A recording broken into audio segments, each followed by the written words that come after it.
Requesting connection. Established. Encrypted. We're live. The show you've been asking for. Advice, technology, and community.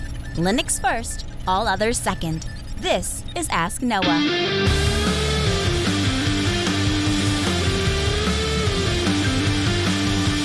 Live from Altispeed Technologies, the Ask Noah show starts right now. This is the show we came to do all the things on Linux they said couldn't be done and take your questions on how to do the same. The phone lines are open this hour to be a part of the program. It is a free call, 1-855-450-NOAH. That's 1-855-450-6624. Send an email to live@asknoahshow.com. My name is Noah Chalai. I am your host. Delighted to be here with you as another episode of the Ask Noah show kicks off this hour. Joining me, my co-host, Mr. Steve Ovens. Welcome in, sir. Good evening, Noah. You know, I genuinely love animals, but there are times, just like with kids, where they decide to go crazy in the middle of the night, and then you regret your life choices. Okay, so let me ask you this, because this has been a hot debate. Like, blood has been shed over this. Okay, what's easier to raise, dogs or children? What say you? I would probably say dogs are easier because honestly, nobody calls the cops if you crate your dogs for a weekend.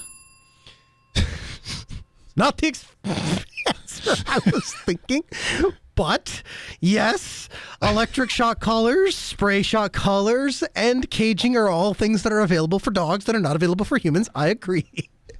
But I for me anyway, I found that like my dogs picked up on stuff much quicker than my kids does, and I don't know if that is a reflection of my gene pool or my lack of cruel punishment.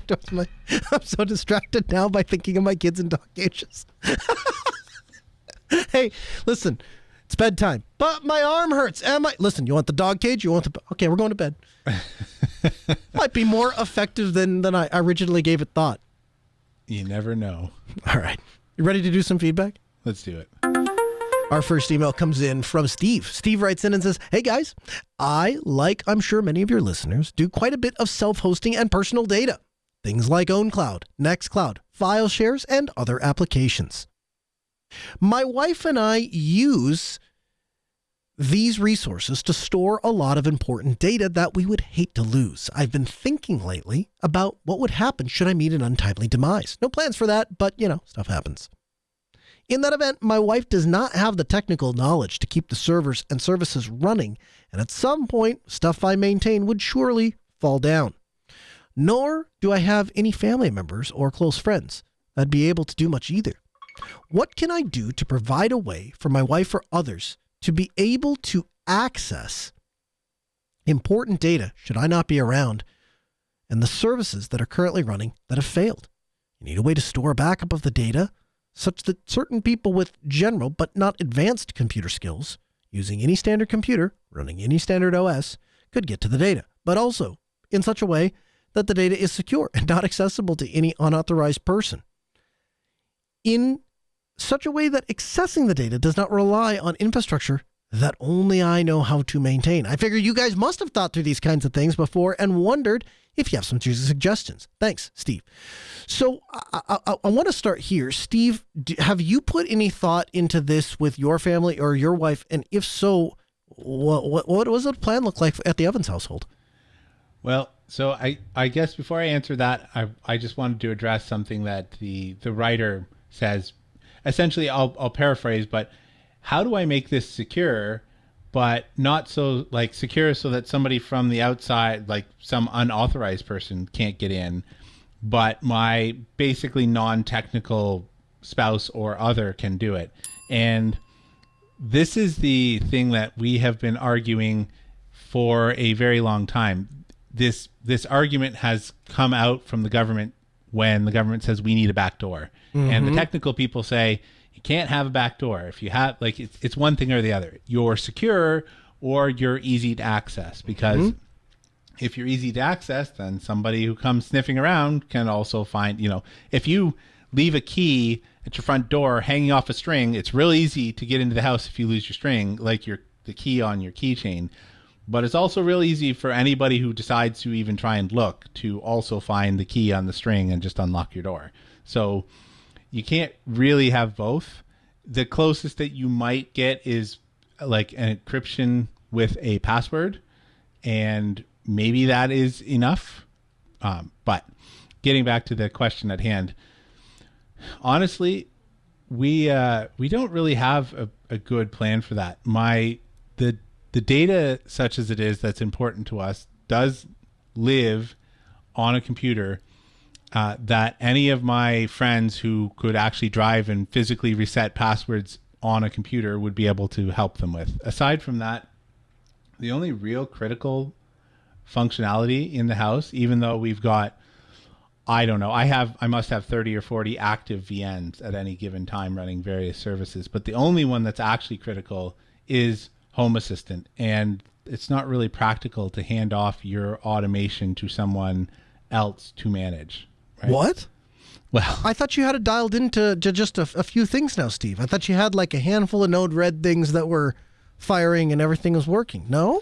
Well, jokes aside, one of the things that I noticed when I started putting a little bit of automation in for my parents and then talking to my in-laws, they all think it's really great, but they don't like the way that I think of automation, or they want to tweak it in their own specific way. And I realized that automation is really specific to the individual person and what they actually find useful. So Noah coming in would be able to look at my Home Assistant and figure it out, but that's not the same thing as maintaining that automation and building upon that, should that be necessary, right? Because we think about things differently, and it's a very personal thing. So to answer the question succinctly, we don't have a plan. Maybe that's not a good answer, but that's the answer it is. I want to invite Sleuth. He joins us in our Mumble room. You can too by going to mumble.minddrip1.com. Welcome in, Sleuth. Good evening. So you have an interesting approach to this. Your approach has been not necessarily. So one of the things that came out in this email is our listener is he's wanting to have an easy way to manage complicated stuff.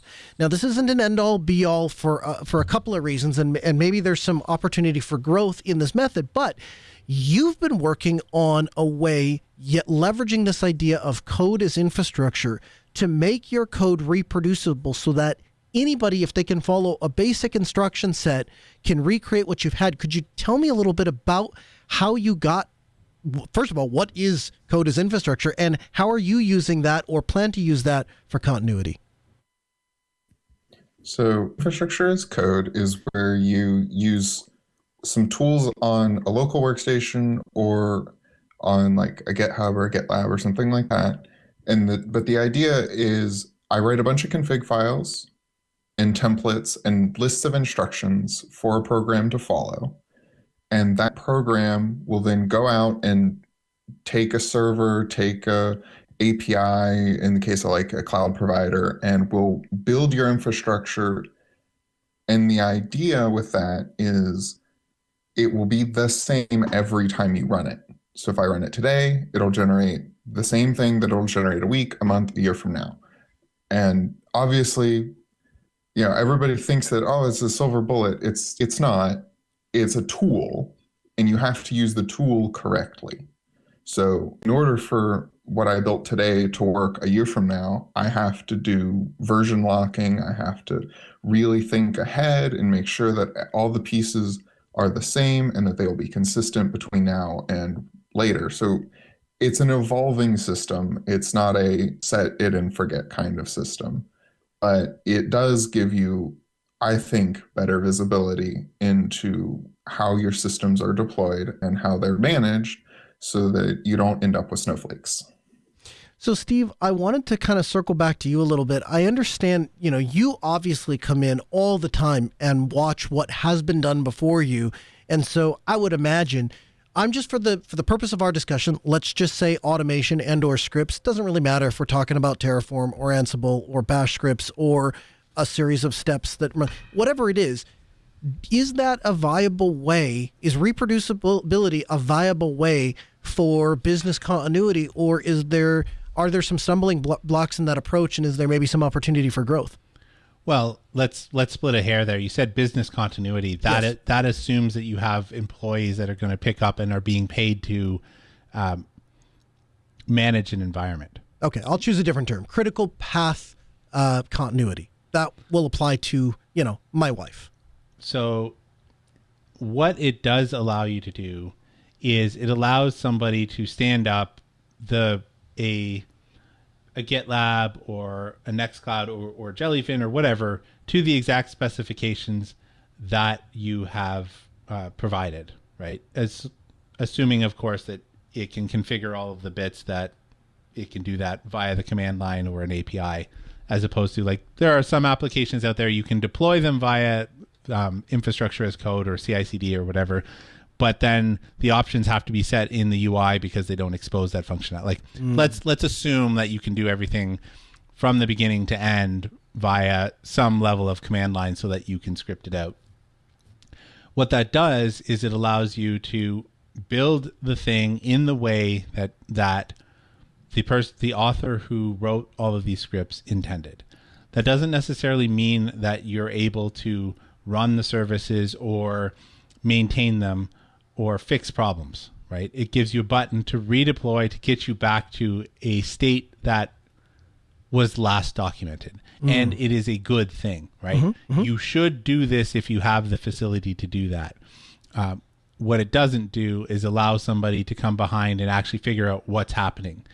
It's similar to people who say that code is self-documenting. Well, if you just read the code, I'm like, yes, there is some validity there. You will have a better idea, but at the same time, you don't necessarily know why or how, or if there's some block of code that is ambiguous, you don't know what type of data.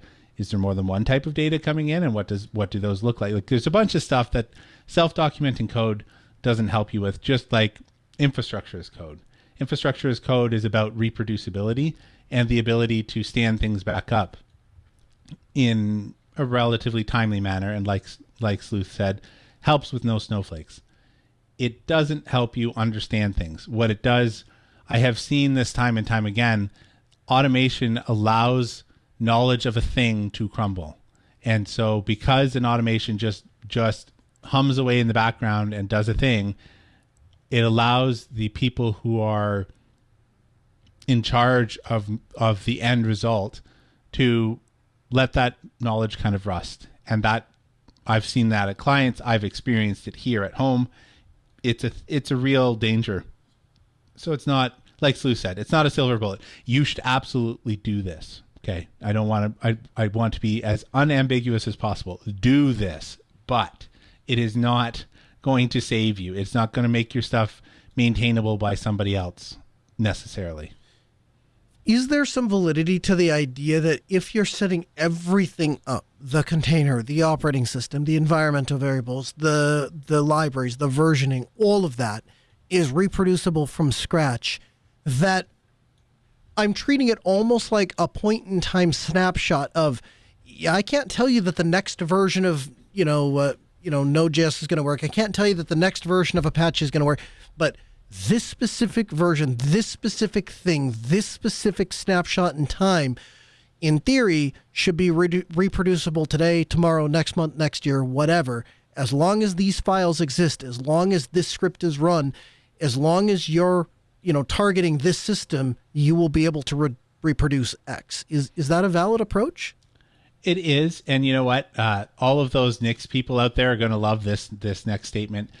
Nix is probably one of the only ways that you can do this over time, because they maintain package versions going back a very, very long time. Should they? I'm not convinced about that. Like, giving somebody the ability to deploy 6-year-old software with that may be riddled with problems, maybe not. If it's secured properly and all the rest, maybe. But most of the time, your package repos will not be amenable to this. So, for example, the version, like if you stabilized on a version of PHP 7 and your responsible friend who's decided to help your family out realizes that the version of Ubuntu, even after paying for the 10-year support, has to be updated, and he can no longer run your infrastructure as code because you version locked it smartly, I will add, to the specific version of PHP, and then you're on PHP, I don't know, 25 by the time that all of that has taken place, and your infrastructure as code no longer works. So the facilities that Nix and other places have in order to keep those packages around will help you in that regard, but that is a niche of a niche, in my opinion. Tiny says, the wall that I'm hitting with infrastructure as code restoring backups, since I rely on VM and LXC backups from Proxmox. Do either of you have a strategy for restoring data with using infrastructure as code? Usually you have to treat the data separately from your infrastructure. So the way that Red Hat does this is we call it stages, like we call them days. So there's day 0, day 1, day 2, and then applications layer on top of that. All of these are stages in which things are deployed. So day 2s are like, shortcut it, you can assume that day 0 and day 1 are like, I've set up my config files, I've deployed the base operating system and installed some stuff. Day 2 is I'm configuring authentication and I'm making all of my connections. And then the next several steps are I configure my application, then I re-import the data.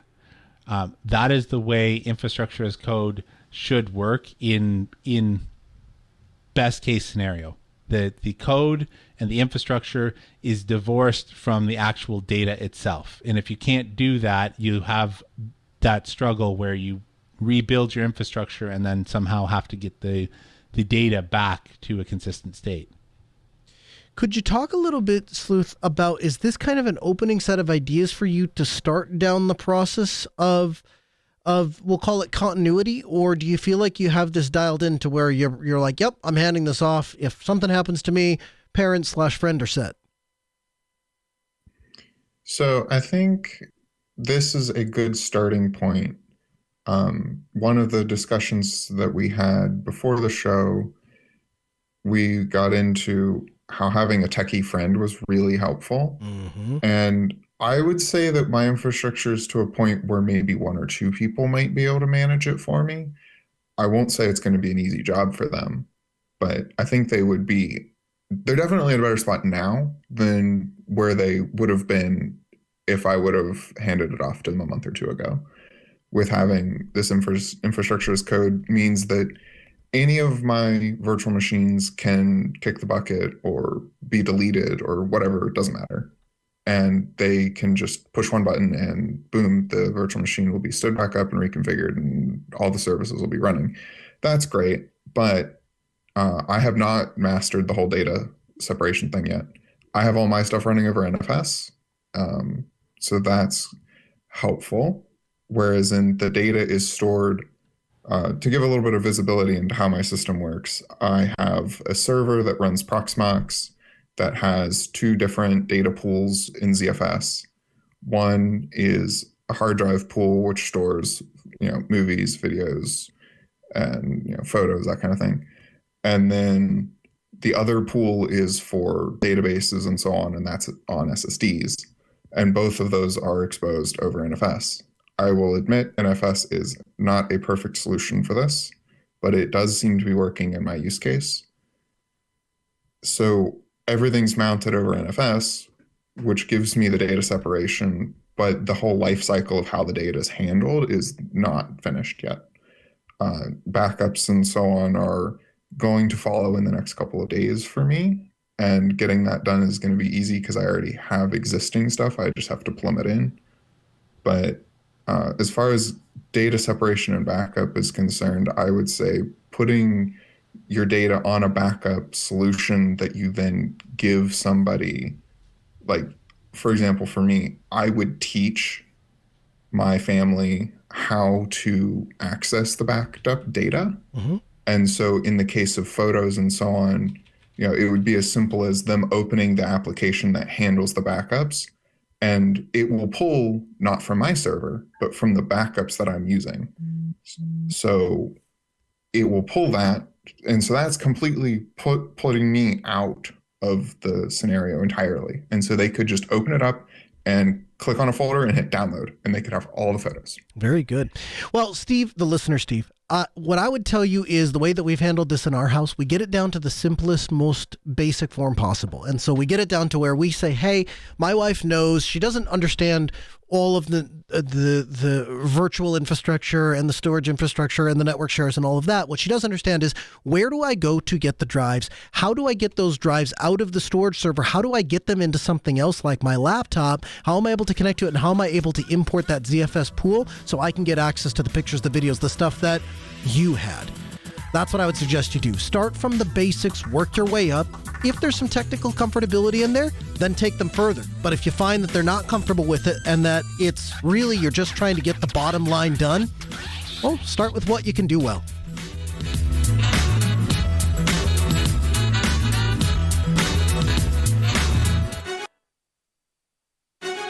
From the Linux Newswire newsroom, this is the Week in Review with JT.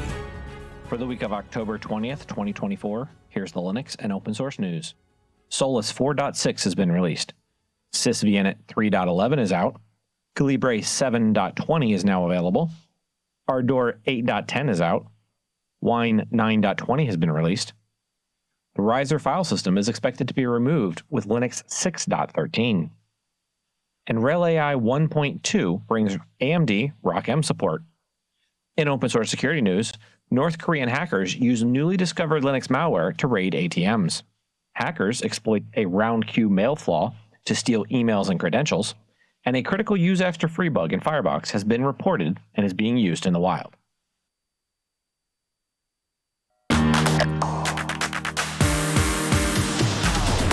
Encryption. It's usually, we see it as a good thing. It's the thing that prevents other people prying eyes from getting access to our message, our data, and those sorts of things. But it's also widely used across the internet to deliver content from one device to the other.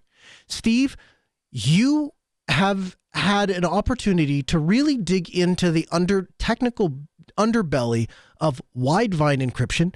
Can you tell me that journey? So I got curious, and whenever I get curious, I end up losing sleep, or at very least going to bed thinking about a thing and then waking up thinking about a thing. And that's kind of what happened this week. So whenever that really hooks me, I have to sate that somehow. So I just stop thinking about it. So I was considering encrypted video on Linux and the various devices, and what that means and why people do this. And I don't even know why exactly I got stuck on this, but I decided to go and figure out, like, how does Widevine work? So first of all, Widevine is a digital rights management thing developed by Google specifically to help them encrypt digital media content, right? And so at a high level, it uses encryption and some key exchange and possibly some hardware to roll together to make encryption a thing. And so most modern content uses Widevine to distribute their content. So like Amazon, Netflix, I'm not sure specifically about Spotify, but lots of streaming services use Widevine as a way to encrypt their messages, that there's stuff that goes over the internet. And so I started thinking about things like, well, why is it that, I can watch a 720p or a 1080p version of a stream, but I can't watch the 4K on my Linux desktop? And those people who've been around Linux long enough to remember a time when we couldn't stream anything, and then we had to use some sort of hacky way of a wind version of Firefox and all of this kind of... I remember this. All these kind of hoops that we had to do, and we did them gladly to get the streaming to work. And then eventually, it started to work somewhat, and it was flaky, and sometimes you'd get these odd messages, these weird Netflix errors or whatever. And nowadays, it mostly just works. Like, I haven't run into a thing where it says, I'm not streaming to you ever. You might get, I'm not streaming you in 4K, but you never get the, I'm not streaming to you ever. And I've started thinking about, well, what is this? Why is it? And it really boils down to what Widevine is and how it works. So essentially the way that it works is Widevine uses an encryption that's AES 128 encryption. And I mean, you don't have to know much about that. That's not the strongest cipher, but it's not necessarily brute forceable practically. You might be able to do it after a time, but it's not practical. And for things like media content and stuff like that, you need the encryption to be easy enough that it's not going to attack lower end hardware, but hard enough that you can't just brute force it at will. What ends up happening is there is a mechanism called the CDM, which stands for a content decryption module. This is installed on the end device somewhere. If it is, say, Android hardware, most modern Android hardware does this actually in hardware in a separate hardware section, very similar to a TPM, where the hardware actually has its own little CPU and it handles all of the decryption. And then encryption keys go in this little enclave that the Android kernel doesn't let the end user access. It makes these available to end applications via an API, but the end user can't really get at that. When you launch a video in your browser or in an app, it's up to the software to detect that the content it's receiving is encrypted. At that point, it goes to the CDM and requests the key. The CDM then says, okay, I have your ID and a private key. I need to go out and figure out how to deal with this file so that I can decrypt it. It calls out to a key exchange. It responds with the key exchange, then signs the license key that it's sending you and sends you a license key, and you decrypt that with your public key. That means that you now have the ability to decrypt Widevine packets via this key exchange that has happened, right? And then at that point, the CDM kicks in and makes it in combination with the crypto module, decrypts the content, and then you can play it back. And so that's kind of at a high level what happens. So if I was to sum it up, essentially, you recognize that you've got encryption. You don't know how to decrypt it. You ask the key exchange, give me a key. The key exchange signs that key, like it encrypts the key and sends it over the internet via your private key. You decrypt that key. You then have the decryption key for the media, and then you can play the media. That's essentially how it works in a nutshell. That's very cool. Can you talk a little bit about what somebody does with that information? I'm not suggesting like, well, you know, what services, nothing like that, but I'm just, how does one play with the concept of encryption? How does one play with the concept of decrypting something and or retrieving something? Or is it really more along the lines of, if you work in content management or you work in content distribution, this applies to you. If not, it's more of a fun, geeky thing to kind of read about or learn about. It's not so much there's a practical implication here. Well, I suppose practical really depends on how motivated you are. You're not going to find any step-by-step guides out there on the regular internet, maybe somewhere on Tor or the dark web, where you might find a step-by-step of how to decrypt content from Netflix or wherever. Obviously, they would be watching for that like a hawk. Not only that, once they've published something like that, they probably would do stuff to kind of thwart that, like rotate the keys or, you know, whatever it is they do to protect their content.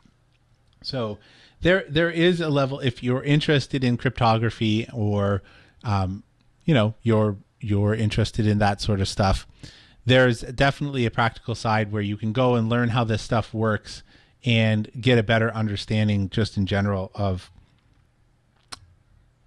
how the technology you're using works, how this relates to Linux.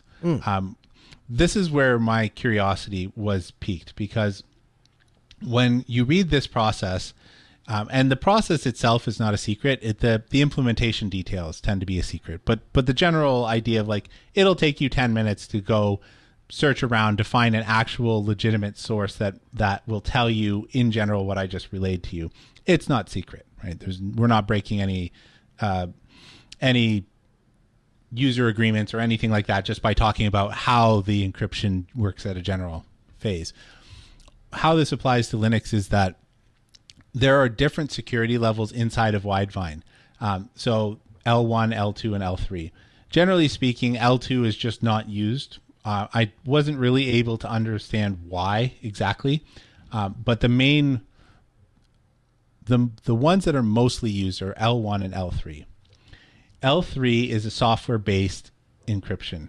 Okay, the documentation says L3 provides, quote, basic content protection, and it doesn't require any kind of special hardware. Because of this, it is, quote, less secure against things like screen capture or audio capture. This is the main way that most web browsers will handle encrypted content. If it comes across as L3 content, your web browser will play it. If it's L1, it gets a little bit more tricky.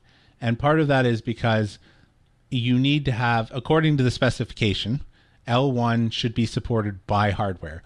This could be the trusted execution environment that you'll find on Android. There's something called, I want to say Fair Play or something similar on iOS. There's the TPM module on Windows, like on computers that are supported by Windows. And all of these are required, per my understanding, in order to run L1 content. And what this means is that the hardware itself is actually locked away from the operating system, and that's where the encryption keys are stored. And in the case of something like Windows understands that the TPM chip is in use, and because of that, the TPM chip can tell Windows to disable certain functions of its kernel, such as like the debug mode and stuff like that. And the documentation says that because of this, the L1 is, quote, 100% resistant to screen captures. And this is likely due to the way that your system will just refuse to play back encrypted content or protected content if something isn't there. Now, no, I understand you have a slightly better grasp of how, like, what that actually involves in terms of the hardware level, and like, you know, you've had to deal with, hey, this video won't play because it's protected or whatever. Can you speak a little bit about that? Yeah, I sure can. So, I think this came up on an episode once before, but the short story goes something like this. I had a friend who went to get married, and they hired a very well-known photographer that does all of the things. And they get the agreement for the photographer for the wedding, and the agreement says nobody is allowed to have a camera at the wedding other than the photographer. No phones, no personal cameras, nothing. And the reason for that is, as was explained to my friend, that if other people have cameras, they will be getting in the way, and they'll be so focused on their phones and their cameras and whatever else that they won't be paying attention to the bride and groom, therefore ruining all of the pictures that are supposed to be capturing everybody celebrating the bride and groom, and not everybody buried in their smartphones. Okay, we can all relate. So day of the wedding comes, she tells all the friends and family. I think her mom did sneak a couple, but largely nobody took any pictures because, again, very well established, very well known photographer doing all the things. Okay, got it. Wedding concludes. Skate down a couple of weeks. Skate down a couple of months. Eventually, my friend and her husband start reaching out to the photographer. Hey, it's been a few weeks. It's been a few months. We'd really like to get our wedding photos. When are they going to be done? This, that, and the other. All of a sudden, worst case scenario, photographer goes out of business. Sign on the door, answering machine saying we're no longer taking calls. We're sorry that we're unable to do anything. We're just out of business and it's all over. Devastated. It doesn't even come close to describing the situation that my friend was in. She gets a call from the Dr. Phil show, and they said, hey, we heard about your situation, and we want to fly you out and do a Dr. Phil episode on the fact that you got married and lost all your photos. And so they do what Dr. Phil does. They fly her and her husband out. They do all the things, all the terrible story, had all these things, beautiful memories, all grandma and grandpa wanted them. They have nothing, all the things, right? All the heartstrings. And at the very end of the episode, Dr. Phil and his team were able to contact this photographer And they were in fact able to retrieve the photos. And so they presented an album and digital copies of the photos for my friend in her wedding. And so the story has a happy ending. So it's great. Fast forward to where I get involved. I get a call from her and she goes, hey, I am looking at making a change to my television package. And my TV company tells me that all of the things that I've recorded on my NVR will go away when I purchase their new system that's IP-based instead of this cable-based system, but they're no longer supporting the cable-based system, so I got to go to the new one. My problem is the Dr. Phil episode that outlines the wedding photos that I lost and then recovered is only available on this locked box. And so I can't get it off and I don't know what to do. And so I had given her some pointers like, well, can you plug a DVD player in? Can you do this? A couple of different things. Okay. In the end, the problem that she was running into is exactly what Steve is describing, that each of these devices identify themselves to say, hey, I'm a display device. I'm good to display things. I don't do anything else. You can trust me with DRM content because all I can do is show it to who's ever watching it. That's what you expect from people that are watching DRM content, is that they're going to look at it through a viewing device like me. That's fine. Another device, though, says, I'm a capture device. I take in HDMI and I process it, and that is a no-go. So if you've ever seen to where you get a blue screen or a green box, a green screen, or a green pixelated image, or it says content protection, any of those sorts of things, those all indicate that you're coming across that DRM encrypted protection, and the device knows that whatever device it's sending to isn't a device that is just meant for displaying, and therefore it's going to block that content. Now, interesting little side tangent. When HDMI first came out in 2000, whatever it was, late 90s, early 2000s, somewhere in there, one of the things that the professional industry did was they went, this is all great and fine and well, and we really like the fact that it's digital. That's certainly better than coaxial. That's certainly better than, the analog video that we had before. So we want to adopt your new fancy digital standard, but here's the deal. Lose the connectors, because we don't want molded connectors on the ends of cables. That's going to be ridiculous. We won't be able to fish them through walls. We won't be able to terminate new connections on the field. So those need to go. Also, we need 16 channels of embedded audio, because it's great for people that are watching stereo shows or 5.1 shows. But in the professional world, we got to be able to carry all four of those guys talking, the talkback channels, the IFB channels, and a couple other things. And so all that's got to be, so we need 16 channels of embeddable audio. And more robust connectors, mentioned that. And the distance limitation of HDMI, that's going to have to do away with too. We're going to go with quad shielded RG6 cable. Find a way to do that, and then we're good. Thus was born SDI, or SDI HD. And SDI is a video standard that is really identical to HDMI in almost every way. Digital video standard does all the things. The difference is they lose the copy protection, so it's just raw video. You get up to 16 channels of embedded audio and BNC connectors on the sides of coaxial cable. So now you use an RG6 cable, not some special thing. It's cheap. It's widely available. It's quad shielded. It has field replaceable connectors. So you've got a BNC. There's really only two connectors, center conductor and the outside conductor. And you put the BNC end on the RG6 cable and you crimp it down. Bob's your uncle. You got a high definition video cable. Oh, and by the way, the distance limitation is greater than HDMI, so you're set there too. That is the way that that's the way every news station, that's the way that every TV station, that's the way that any professional video place is getting video from point A to point B.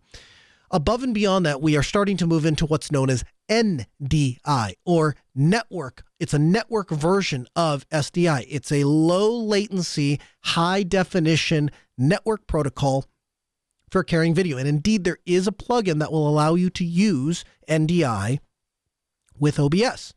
So if that's something you want to play with, you certainly can. Now, you said, hey, could you talk a little bit about some of the hardware things? So in my friend's situation, in which she wanted to duplicate her wedding, or really the Dr. Phil episode about the wedding, there's a certain irony in that, by the way, that she almost lost the pictures because they were in a proprietary fashion locked up by one person. And then the episode that she recorded about that scenario almost again gets lost forever because it's locked inside of a box that you can't get to. I digress. So the way around that is there is a device that's available. We'll have a link for you in the show notes at podcast.asknoahshow.com. It's made by a company called Orei. I'm not sure if I'm pronouncing that right. OREI. And effectively, it's an HDMI splitter. Now, There's no clever design. In fact, if you go and look, there are plenty of forms and plenty of suggestions that will tell you, hey, you can go buy this particular thing and it quote unquote strips protection and gets around encryption and all that kind of thing. I'm sure it's great. And if you want to spend the hundreds of dollars on those things, knock yourself silly. This is $11, so it's not that, just so you know. But in my experience, what I found is that because the Chinese want to make a inexpensive device that will work to split an HDMI signal and deliver it to two TVs, and because most HDMI splitters, if they identified themselves as such, would be subject to problematic copyright things, the way that this Ori HDMI splitter works is it presents itself as a 1080p 60 Hz 4K source. A 1080p 60 Hz or a 4K at 30 Hz source. And so it's got a static source that it presents itself to the input. So the input device says, what are you? And it says, I'm a 1080p 60 Hertz display. And it goes, okay, here's your video. And then the Ori HDMI splitter sends via its two outputs the exact same 1080p at 60 Hertz or the exact same thing, 4K at 30 Hertz signal out both of them. And so for $11 and some change, some shipping, and a little bit of waiting for the Jungle Store to drop a box on your front porch, you too can move past encrypted DRM content. I would point out U.S. law permits you to make a duplicate of content that you own. So that is to say, if you are watching something on TV, you are allowed to record it. If you've been delivered some content via some means, you are allowed to retain a backup because you own that content. You're allowed to make a copy for yourself. Now, that obviously changes if you never had access to the content in the first place. You can't just go out to the internet and say, well, I'm going to go get this thing or that thing or whatever. But I think it's important to note there is a fine line. Neither state, in fact, I wouldn't advocate for I wouldn't advocate for piracy. Steve, you would actually go one step further and be like, of all the technical things that you know how to do, you are philosophically opposed to any form of piracy, specifically in the movie or content creation industry, because of your past work. I got my first start working at IMAX in the movie industry, in the movie studio, and I had a lot of fun in that. And part of it is when you've drawn a living from it and you see the people that are doing the hard work, like these are not the actors making millions of dollars. They're not, these are people putting in overtime and 18-hour days and stuff like that. And you see like this is affecting them and their ability to do things. When you draw a paycheck from that, it does something to you, I suppose. And so for us, there's a lot of gray area in life, but for us, we buy the Blu-rays, we buy the stuff. You can see the giant shelf of junk that I have. We might have watched it twice, but I have it and I've ripped it to my own NAS, and that's the way it is. So I don't do it. It's not one of those things that I look at other people. It's not a moral thing. It's like, I drew a paycheck from this. I just don't think that is a right thing for us to do. And so I think that's just how I feel on this. They paid my living wage for 3 years and until I moved on. And so I still feel some level of responsibility there. So here's the thing. First of all, I don't see that as silly at all. I actually heard a story of a gentleman who worked for Alcoa Aluminum and was incensed sitting at his kitchen table the day that somebody brought a roll of rental wrap. And it wasn't that they were trying to be antagonistic. It wasn't that they were trying to cast shade. And it wasn't that he just thought Alcoa Aluminum was so much better than rental wrap. It was none of that. It was the fact that he had a healthy respect, understanding, and appreciation, a heart of gratitude that there was a company that was willing to write him a paycheck to do what he did. And the fact that other people eating at his table, the food that he bought with the money that he earned at Alcoa Aluminum, would think to sit down at his table with a competitor's product and set it in front as if it didn't matter who you bought that product from. He was incensed by it and got up and I don't want to say violently, but abruptly and very directly threw the roll of Reynolds wrap in the trash. And that story has always stuck with me because I think in the world and day and age that we live in which well, I show up for this job and I'm here for a year, I'm here for 2, and then I move on, then I do this, and then I do that. And I think we fail to really internalize the fact that these companies take chances on us to bring us into the fold. And when we have an opportunity to draw a living, it means that somebody else didn't have an opportunity to draw a living from those things. So I actually, it raised my bar of respect for you when you told me, for me, it's not really more things. It's not me sitting up here and judging and being like, well, that's the Computer Fraud and Abuse Act of 1986 says that. It's none of that. It's, no, man, I worked here. I did that. Whoever is doing that now, I want that person to have a paycheck. And so I'm going to pay what I've been asked to pay to consume the content I want to consume. And I support that 100%. I think that's absolutely fantastic. Luth in the Mumble Room rejoins us to ask an additional question to Steve. Steve, you're on Ask Noah, Sleuth, you're on Ask Noah. Good morning. Wow. Easy for me to say. Good thing I don't talk for a living. What's up? Thanks, Noah. Steve, you had mentioned that at Red Hat, you all separate the data from the infrastructure or the configs, as it were. What technologies do you all use to do that, if you're allowed to talk about it? So it depends on where the source is. So if the source is in a Kubernetes like OpenShift, then there's a backup thing called OADP that we use. There are a bunch of other similar related products for any Kubernetes distribution that do these things differently, right? Like one that backs up just the YAML files and all that, and the other that handles working with the data. So the technology really depends upon whether it's sitting on Rust or a VM or in a Kubernetes cluster somewhere. Does that answer your question? Yes, it does. All right. There we go. Your questions entertained at 775-5559. You can call, text, join us in the chat room. KNOX Radio. Oh, what am I doing? My goodness. I can't keep my brain straight.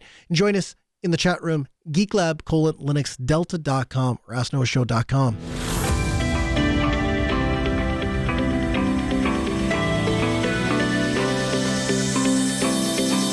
There is a section on the register that I follow called On Call. And I really like this section because they reach out to people that work in the IT industry to ask them questions and learn about experiences that people that work in the IT industry come across. This week, there was an article that outlined a really interesting situation, and I'd be interested in hearing from you as to what you think about this. So, it comes to us via a guy by the name of Lane. He worked for an IT services provider whose clientele included the publisher of a quarterly magazine. And they did not pay their bills. They were not good at paying their bills until they needed something, and then wanted everything done in a hurry, and they pushed and pushed and pushed. And so Lane takes their call, and the magazine company says, we've lost everything and we're on a deadline and we need some help right now. So you got to get over here and you got to fix this. This is ridiculous. And Lane explained that, here's the deal. Our company is really tired of chasing your unpaid invoices. And so unfortunately, you're going to have to pay the backlog. And so they get this response of, well, there's a lot of complaints here and you're holding us over a barrel at a time that you're jeopardizing the entire business. And if you jeopardize our business, we won't be able to pay you anything at all. So it's ridiculous. Okay. All right. Got it. So we get all past on the other side of that. So Lane goes over, they eventually pay everything. Lane gets to their office. He looks and it's a dead land. So Lane looks into the router and the switch and he finds everything's been factory defaulted. Everything's back to factory default IPs, factory default credentials. Super weird, right? You ever seen a thing just all of a sudden up and reset itself? Lane hadn't. I haven't either, so that was weird to Lane. And so, in any event, he parks it at, it wasn't working, and they probably went and pushed the reset button or got some friend help or whatever. I don't know, but we got backups at the config, so he restores it. Everything is all well. So he gets everything fixed, he gets everything back, and he gets back to the office, and he bumps into one of his colleagues. He says, hey, did you go out to that publisher today? And Lane says, yeah, I did. And it was super weird. Everything got factory defaulted. And that's the point when the colleague says, well, here's the deal. So earlier in the week, that client, they were delinquent and they hadn't responded to an invoice. And so then they started arguing over it and saying that they'd been overcharged. And so I may or may not have just went into their router and wiped it. And Lane says, well, why would you do that? And why didn't you tell me? And the colleague says, well, I wanted to make sure that your reaction was genuine. And so the first thing that I took note of is the way that Lane responds is he says, well, I felt like it was unfair that he didn't have any faith in my acting skills, which is, as a guy who has worked in the IT industry for 15 years, that is how nerds inside of the back room talk, right? Is like, well, hold on a second. Like, let's forget about the ethical things. Let's forget about, like, we're shaking all that off and we're going to use comedy to kind of work through it, which I thought was funny and kind of drew my attention to the story. But the more that I thought about it, the more I started to think of the ethical dilemma. On one hand, the knee-jerk, obvious reaction is, well, you don't go damage somebody's property. You don't take anything away. If they no longer pay the bills, you stop doing work for them, sure. But what they have, it's yours. And if it isn't, it is at best illegal and it's at best unethical or immoral. It's maybe at worst illegal. And the more I started to think about it, the more I thought, but on the other hand, I don't know the specific arrangement that this magazine company had with this IT managed service provider. And if they purchased the hardware, own the hardware, is it reasonable for them to reset their hardware or to remove their config and their management if they're being told by way of their bills not being paid that they're no longer interested in those managed services and they're not interested in the configs that this company put on to the magazine company's router? I don't know what the answer to that is. So, Steve, I'm curious, have you ever dealt with, I'm going to call it sabotage because that's how I would describe it if I woke up in these people's shoes, but you can choose a different word if you like. Have you ever come across that? And if so, how did you deal with it? You know what? I don't think that I ever have. Not that Canadians can't be jerks, but that definitely runs very counter to the prevailing culture, right? You're more likely to get a sarcastic sorry than you are to get any kind of outright action. Yeah, as a general rule. And so, no, I never encountered that, and it never even crossed my mind, to be honest with you. Of all the things that I've daydreamed about doing to difficult clients, never considered that. You know, I am in the same boat, and I think I'm in the same boat largely because the part that doesn't square for me, and ultimately where I ended up parking this, was if I had a client that was a particular pain in the tuchus to deal with, you know what the last thing I would spend time doing? Remoting into their system for any reason. They're not paying to me or remote into their system. I don't want anything to do with them. In fact, if I was going to do anything, it would be sending emails to get them to pay their bill. And if they pay their bill, then and only then will I remote into their system and do something. And so while I might be able to get my head to a place in where I can understand why somebody would make the choice to go in and actively sabotage somebody else's thing because they're frustrated and because things aren't happening and they want to hold their feet to the fire, those sorts of things. I think in the end, where I would park it is now you're expending more effort for somebody that doesn't want to maintain a relationship with you, which seems very counterproductive to me. And again, that I'm giving them the benefit of the doubt that what was done wasn't illegal, because when I read the Computer Fraud and Abuse Act of 1986, kind of sounds like there was some unauthorized illegal access. But I'm not a lawyer. Music in our ears means we're out of time. I thank you for joining us. We record the show every Tuesday at 6 p.m. Central at AskNoahShow.com. There you'll find all of the past episodes, the articles, the references, everything we use to put the show together. We're back next week at 6 p.m. Central. I hope you'll join us live. We'll see you next week. AskNoahShow.com. Have a good week.